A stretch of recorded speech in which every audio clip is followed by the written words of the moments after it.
All right. So we're here at Cocktails and Coaching on 072121. I noticed while I was at the DMV and having to write the date 10 times. 2121. It's 2121. No, it is. It's a palindrome day year. Yeah. Almost. Almost. Yeah. Almost.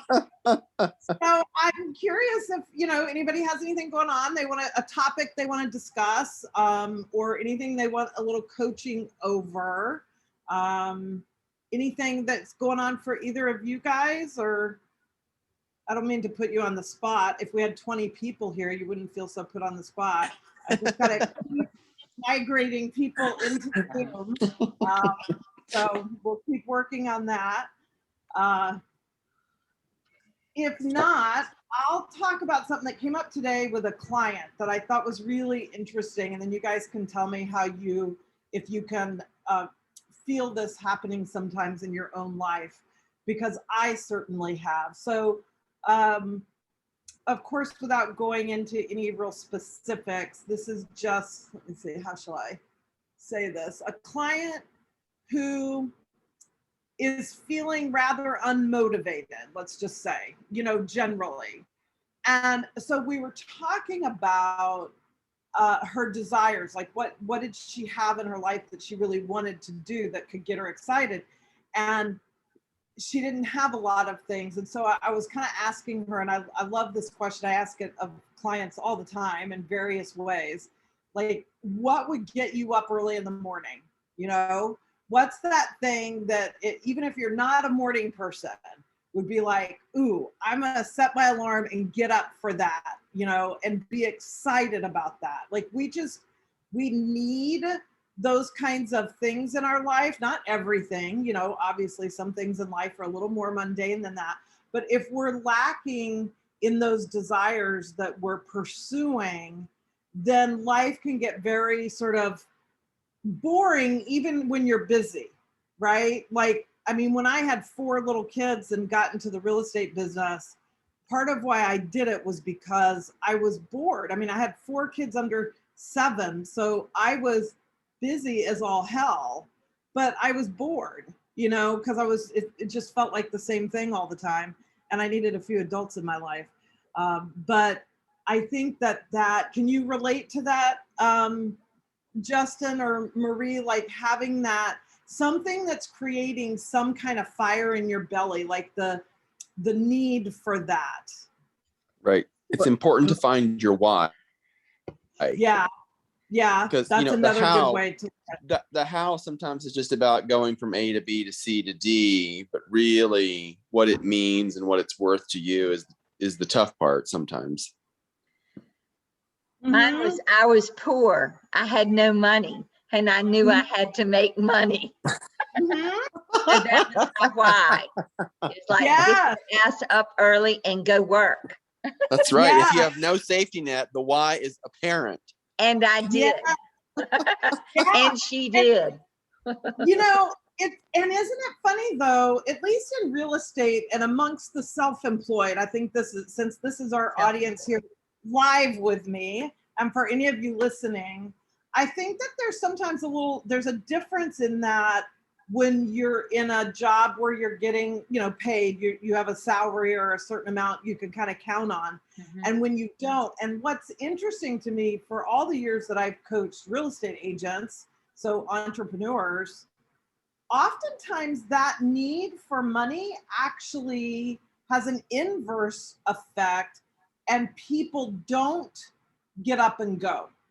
Like they end up getting too paralyzed in fear. So I love that you said it motivated you. And of course, I've had plenty of agents that I've worked with or, known who that was a big motivator. But I've had so many who end up just getting out of the business because that pressure to make money as an entrepreneur was just too much because of all the uncertainty. Right? So there's so much uncertainty when you're an entrepreneur, where you're selling real estate or building a coaching practice or opening a brick and mortar, kind of store. I feel so bad for all these people, just who without knowing it tried to open a brick and mortar anything, retail store, restaurant, whatever, right before COVID hit, you know? Right. And Oh, I yeah. know some of Timing, them who yeah. survived it, but it's Well, but just like, wowzers, that's hard. do you think part of finding the why is not that you justify, but to say it's okay to say that I have to make a living? It's okay for it to be enough for me to say I have to take care of myself and my family, you know? And then if you find some greater purpose in that, that's great. But you know, at a certain level, it's okay to accept that that's what it is. Oh, yeah. Mhm. Yeah. That's absolutely, it's okay to say, I do this because I'm supporting my family. Why Yeah. else do we Yeah. work? Yeah. But I think that it can trigger, I mean, there's so much shame in all kinds of ways coming from all sorts of directions around money, right? Mhm. And so sometimes even like I've had periods in my life, a couple of them where I wasn't making as much money as I thought I should, or back before you and I even met, Marie, when I was working for Nash, before I started managing the Mhm. office. Mhm. And I needed, when I got divorced, so Justin, I was like what we would think of today as a team. I was working for a top producer. I had my Right. license. We kind of Sure. partnered together, but everything was going under him. He was the rainmaker guy. And I loved doing that. But when I got divorced, it wasn't enough money for me to Right. support me and my kids. And I Right. knew I wasn't getting much, if anything, for child support, or that was my speculation. Reality Turned out, hit. yeah, true. And so I'm like, well, I just have to make a lot more money, you know, like almost double what I was making. And that time that was okay with me. And so I didn't have any shame around that. Mhm. The shame always comes from the stories we have in our head. Mhm. Later in my life, when I had a downtime, after I came to Pennsylvania, I really struggled with the shame of, holy shit, like I was, whatever I was, 38 years old or something like that. And, you know, I had been successful before, and it was very much like, what's wrong with me that at this point in my life, I'm struggling financially again. Yeah. And so I think that's part of what happens sometimes to people, whether it's that may not be the story or the thought going on, but there's some kind of shame around that gets connected to not being good enough and needing to make money. Do you Right. see that? You guys, I don't feel like you have that necessarily, but maybe you know people who do. Oh, no, I get it. I mean, even if you just, when you're selling and you're only selling, if you have a down year, you know, you look at yourself and you go, God, what the hell did I do? Right. Or what did I Yeah. not do? Right. Yeah, I mean, I just think it's easy to be self-critical. Right. Well, and you know, I grew up in the kind of family where I was raised to say, you know, nice, well-heeled people don't discuss money. So you feel Right. Yeah. isolated in that conversation where you're like, okay, True. I'm broke.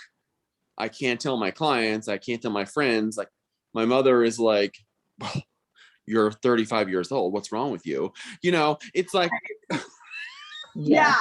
you don't know where to turn. Yes, that's so true. And it makes you so vulnerable, right? Like it's just a very sort of raw, I think, vulnerable feeling Right. to feel like I've got this thing and it's big. And so somebody else listening to this, maybe it's not money for you, but any of us, and maybe you guys can relate to this too on some other level, when you have something that's big in your life, it could be something going on with your kids, with your finances, with your marriage, you know, whatever.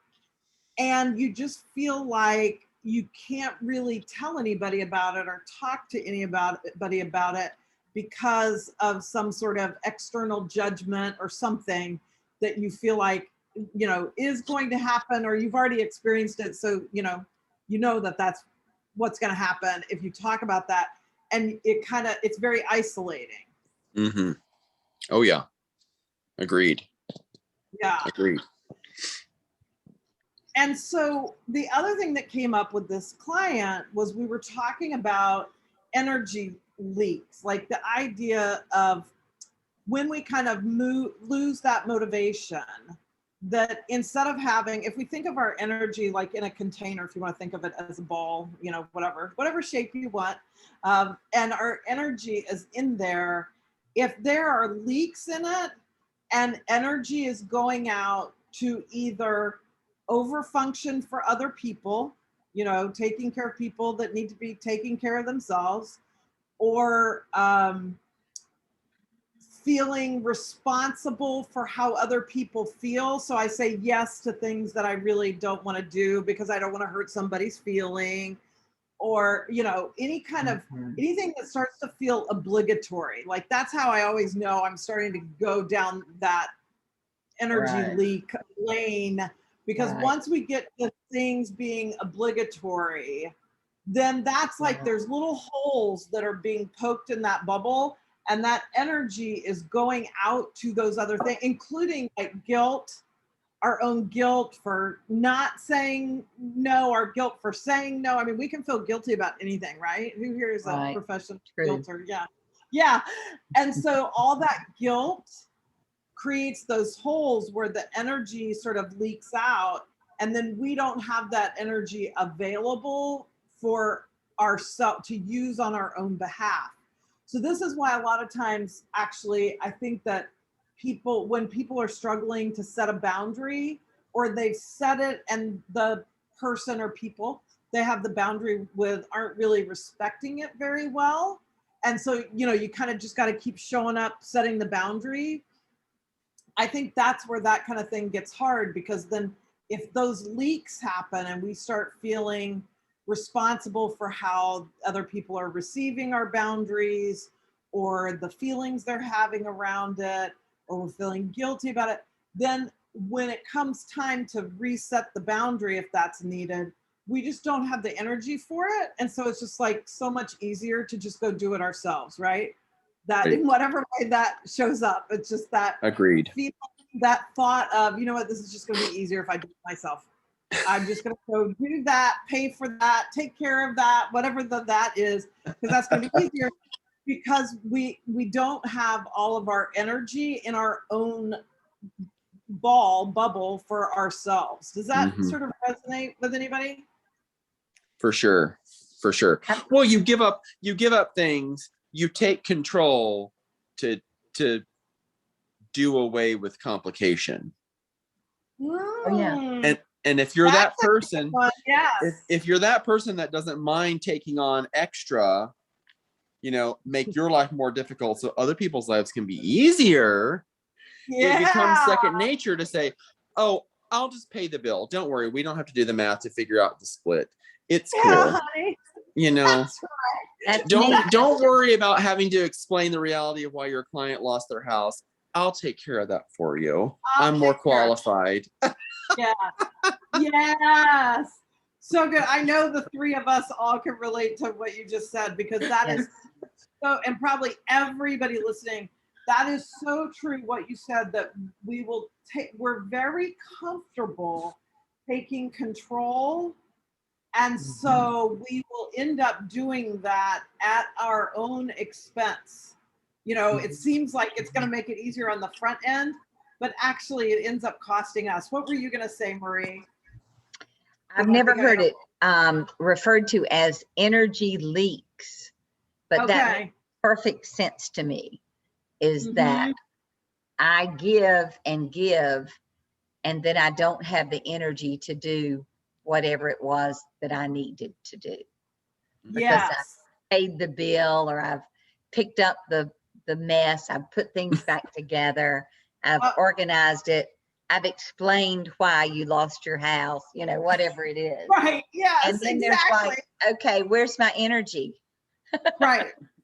That's that whole. I've expanded it all on others. Yes. It was so great.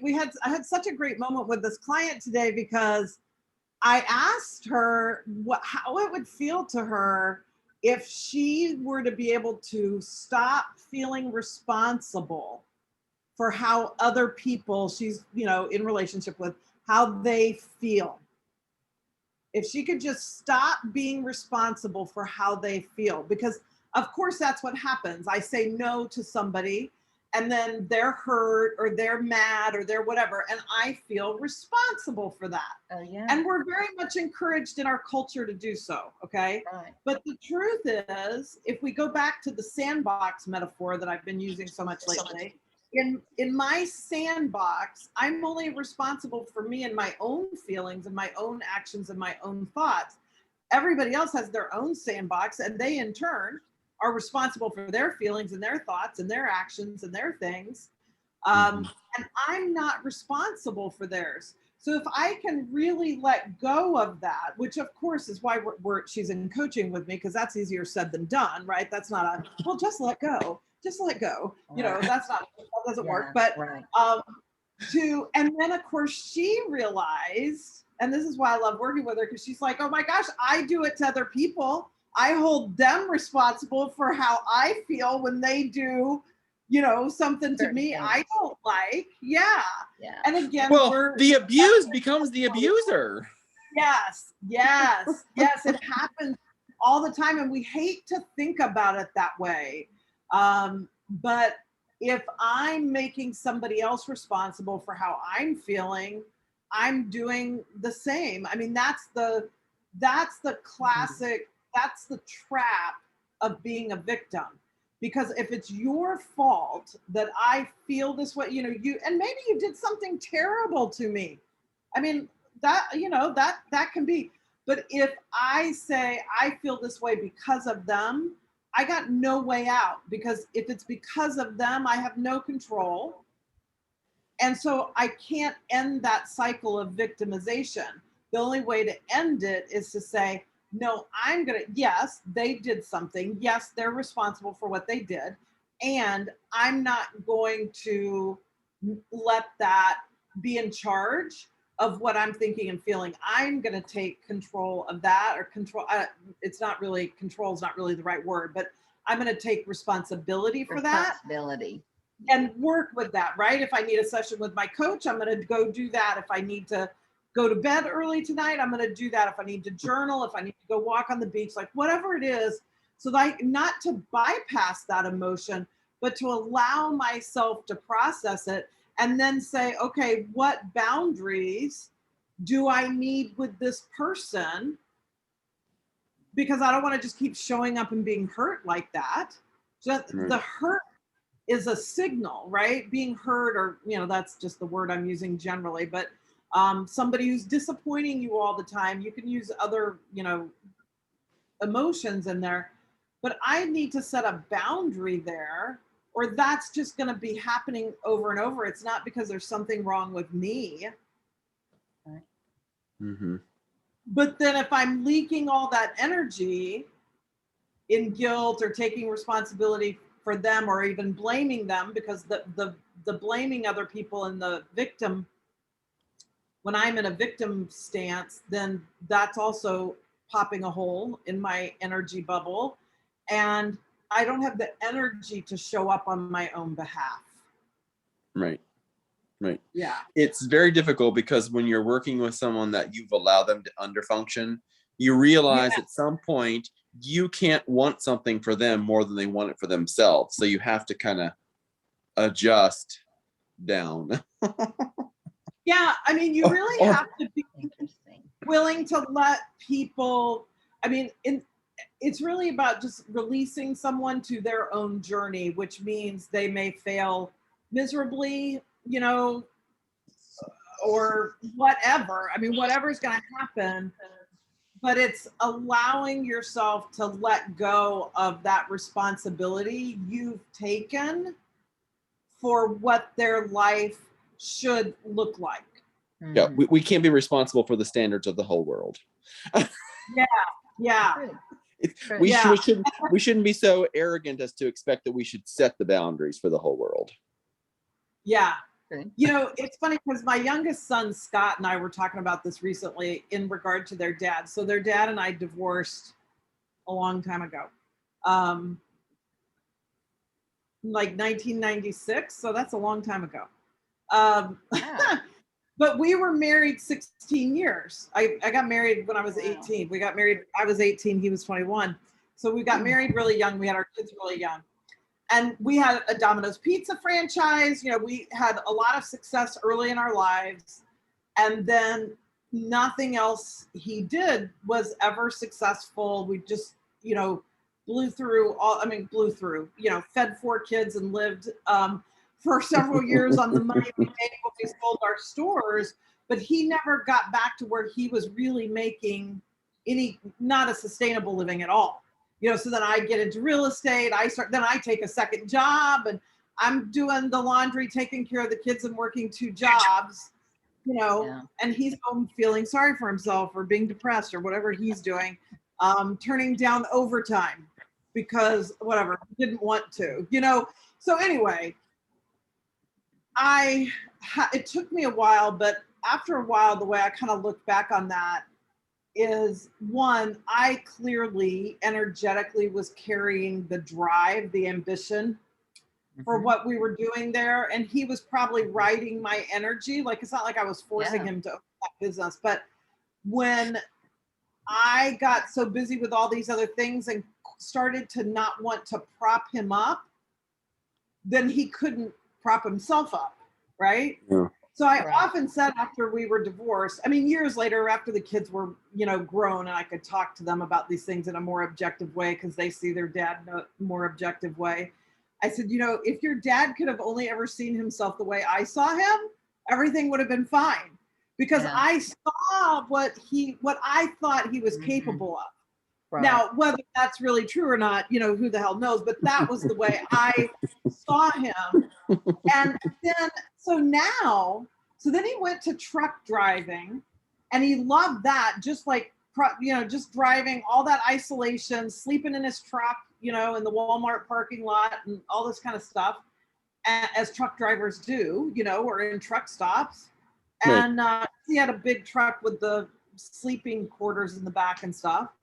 And now for, I don't know, several years, he's been living in like a little camper, not like a pop-up tent, you know, but like a camper in a camping site where you can stay there year round in Pennsylvania, you know, in this little tiny space by himself, doesn't hardly ever go see the kids, doesn't hardly ever do anything.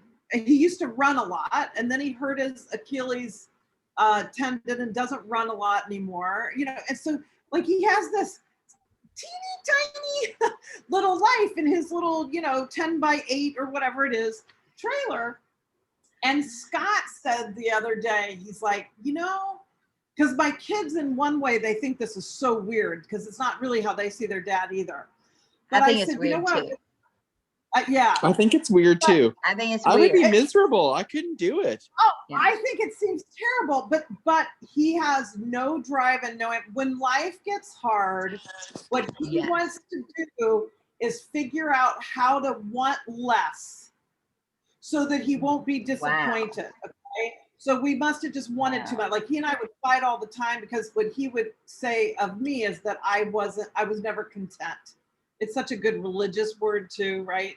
That I could never be content because I wanted more, you know. And I'm like, okay, to me, that's not about contentment. I love where we are now and I want more, you know. But anyway, so I said, you know, I was remembering when Dave and I first started dating, because I was 15 and he was 18 when we started dating. So I've known this guy a long time. And he always wanted to be a hermit. We lived in the mountains in Colorado west of Denver. And he wanted to be a hermit and have a little cabin in the woods all alone. And I'm in love with him as a teenager, you know, and I'm like, no, I don't think so. I think that I'm going to get you to marry me, you know, and that's what happened. But anyway, I said that to Scott. I said, you know, if I'm truthful about it, when he was 18, 19, 20, all he wanted to do was be a hermit in the mountains. And so isn't this kind of that version of it, in a trailer, in a little camper thing in Pennsylvania? That's his version today of being a hermit. And Scott said, yeah, you know, like, I wonder if now he's being his most authentic self. Yeah. And probably while I can't imagine it, I mean, you know, I mean, I can't imagine it. Like, it's not a life I could have ever participated in. No. But it really made me think, and that's part of that. Like, I had to release Dave.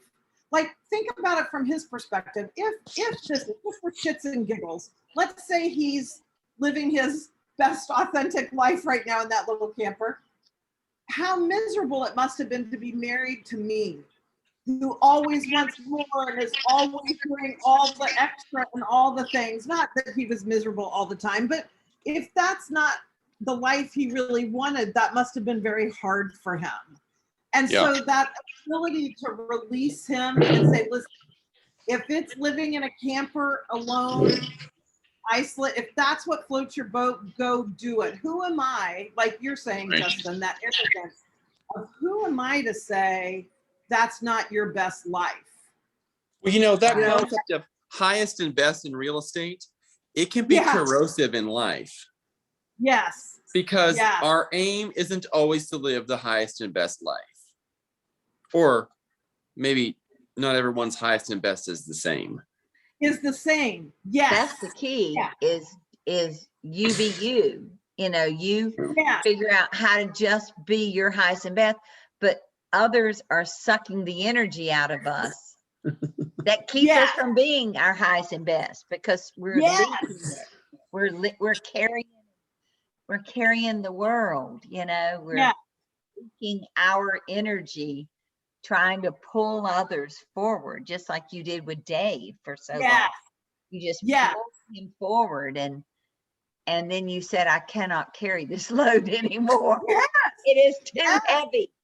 It's too heavy. And I'm Yes. telling you, being a single mom, even though I didn't have my better job for probably 6 weeks or so. Like when Dave and I split up, I did not make enough money to pay the bills, and I didn't know how I was going to change that.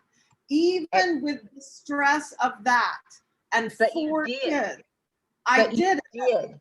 But I did it, and I did it because I didn't know this at the time, but now one of the ways I would describe it is it's because I quit letting him suck my energy. And so when I brought all that energy back on my own behalf, I had plenty of energy to do what needed to be done. Life was easier than it was when I was supposedly sharing all the responsibilities with my partner. My interesting thought, I have an interesting thought. I don't know if I can say it, but the energy it took to pull him forward, he had such small dreams and goals, but the energy was you trying to put your dreams and goals into Dave to be the best self you thought he could be. And I thought, yes. And he didn't want to be that. Yes. He didn't give a crap. No. He wanted the Yes. tiny trailer and the tiny life and Yes. the tiny energy. If we had just known to just give them tiny energy, Yes. Tiny energy. we'd That's have so more true. money and more energy. For sure, for sure. And I did the same thing with Scott, because when Scott, my youngest son, when he went through all those horrible years and he was married to this horrible girl and they lived in Africa, but his story was that he was reasonably happy. Sometimes he'd be honest with me and say he was really depressed or, Yeah, so I had a sense that he probably was not happy, but right. the sort of, forward-facing story was all as well. And, he's totally separated, not speaking to any of his 3 siblings. And I had to do the same thing. It was the same thing because that, of course, as a mom, the fear of having a potentially suicidal son in Africa. Right. Was a big energy suck. That's a big Right. energy suck. Right. And I had to be able to say, listen, if this is the life he wants with this woman and living the way he lives, I have to let him go to do that, or I'm just going to be some kind of obstacle without meaning to, me helping. if I could have been more helpful. I mean, that was almost the hidden blessing of him being in where he was in Africa. I mean, he was in, a very tiny, corrupt company with no research. Like, I couldn't even get him money. Okay. So I couldn't do a damn thing to help this kid. But maybe that was good because, of course, once he got miserable enough, he started getting himself out of it. And that's the other thing we rob our kids from, and not just our kids, it happens to friends and other people. It happens professionally when we're covering, right? Or over functioning for someone else. That person may need to find their own rock bottom to get themselves to their best life. And we're not letting them. We're not letting them because we're fixing that. We're enabling them to keep treading water, to keep treading. We're enabling them. Let them fall and then let them fall. Be there. Let them fall and then be there who you are. Whoever you are. Whoever you are. So for these last few minutes before we wrap up, because it's 5:45 for me, 8:45 for you guys. 8:45. I'm not in my pajamas tonight. No, you're not, but we don't care if you are. We don't care. Let's talk about a couple ways that we can start to plug those holes and not let that energy leak out. So first and foremost is just noticing it, right? Like being aware of it and starting to really hone in and not kid yourself, right? Like we do a lot of kind of kidding ourselves with, oh, it was just this once, or oh, they just needed this. It was just easier, like we do a lot of that kind of justifying. So really, at least internally saying, bullshit, I'm just letting my energy go out to smooth something over. And I know when I do that, I don't have the energy I really need for myself. And even though that doesn't solve it, you are much closer to closing up those holes when you can see it when it's happening or soon after, and I'm using the word noticing very intentionally because this is, where we have to be really careful not to get into self-judgment and beating ourselves up for doing that, to just sort of like, oh, I have a pink top on tonight, and purple hair. Okay. I leaked my energy out for this person. Now I didn't have what I needed for myself. Okay. Good to know. Note to self, and then if you can, one of the things I love to do is like it's almost like rehearsing a new script. Okay. So let's pretend we can go back in time and have a do-over on that. And the exact same, what's really important is that we think of the exact same circumstance that got us to the overfunctioning or the whatever we did that leaked out our own energy. Exact same circumstance. But this time, I'm going to show up differently so that I contain my own energy in my own bubble and leave that person to their own sandbox, right? I'm going to leave them and their feelings and their actions, and whether they think I'm an awful person now, whatever happens with them, I'm going to leave them over there in their own sandbox, and I'm going to stay in mine, and I'm going to keep all my energy in my own bubble. What would I do then? Like, what would I do on my own behalf because I didn't go do this other thing for them?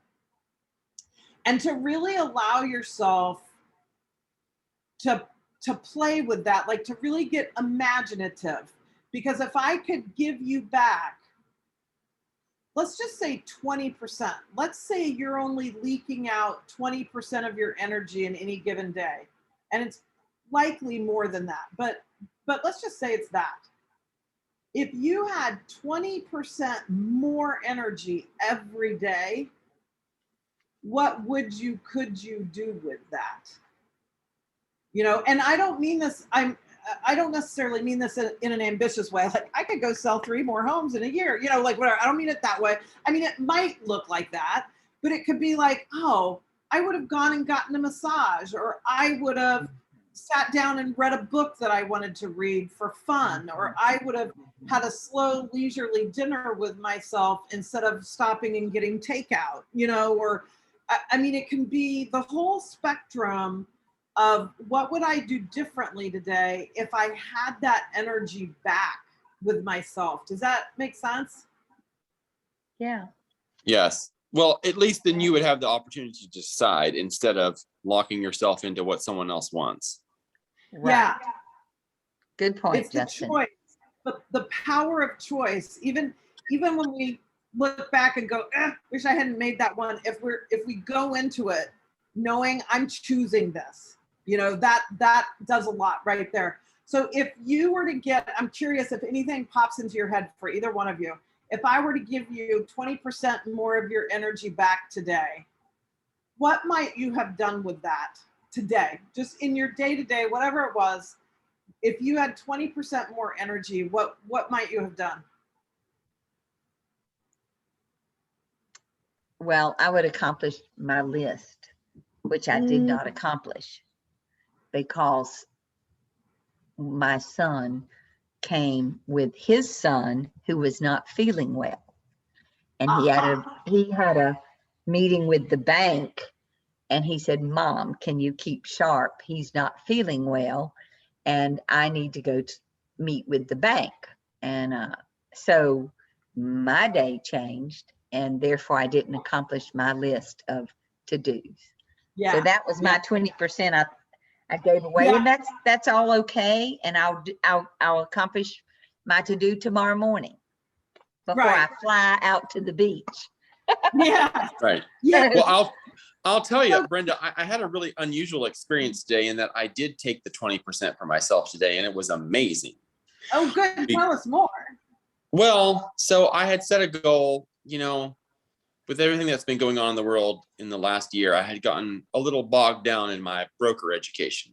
But the last 2 months, I made a big push, finished it all, and passed the test this morning. And I said, there's a million things on my list this morning, but I said, I'm going to go into the office late. I had to do the remote proctoring because it's 2021 and it's an option. So why not? And so I went into my office. I closed the door. I put the sign on. I locked the door, and I said, don't bother me till this afternoon. I did it and, sailed through the test, and it was good. And then, it was amazing. I didn't return emails. I didn't return text messages. And then this afternoon, it all got done. Yeah. Yes. It all got done. And I have to tell you, even just taking 3 hours and saying nobody else exists except me in these 3 hours, which I very rarely do. It was really, the world keeps going on without my holding it up. Yes. And if you let it. Yes. If you let it turn, and it will. Yes. Right. Yes. Agree. But I love what you said though about how all those emails still got done, because the story we tell ourselves is it won't. I got to just take this test and then get back at it because I won't get all this stuff done. And almost never, that's a weird way to say that, rarely is that the case. Usually if we take the time for ourselves, when we go to the task or the list or the whatever, we're so much more efficient because we've restored that energy. We've restored that energy bubble. And now we're going at it from a completely different place than we would have been had we not given it to ourselves.